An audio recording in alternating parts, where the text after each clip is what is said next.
यवतमाळ जिल्ह्यातील नागरिकांना एप्रिल महिन्यातच मे हिटचा तडका जो आहे तो अनुभवायला मिळाला आणि आता सध्या मे महिना सुरू होताच जिल्हा आरोग्य यंत्रणा जी आहे ती सध्या सतर्क झाली आहे आणि संपूर्ण जिल्ह्यातील प्राथमिक आरोग्य केंद्र, जिल्हा रुग्णालयात या ठिकाणी उष्माघात कक्ष अशा पद्धतीने जे आहेत ते तैनात जे आहेत ते करण्यात आलेले आहे.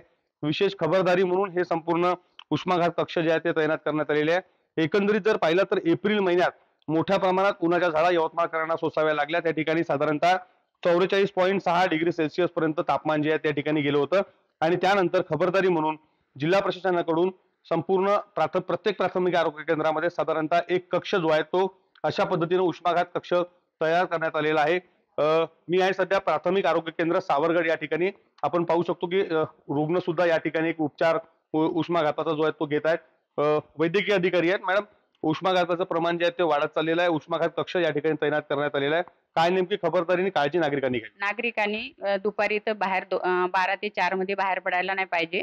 सुती कपडे, बाहेर पडले तरी सुती कपडे, पायात चप्पल असली पाहिजे, अ, अ, डोक्याला फेटा बांधून, म्हणजे पेयाचं पाणी सोबत असलं पाहिजे.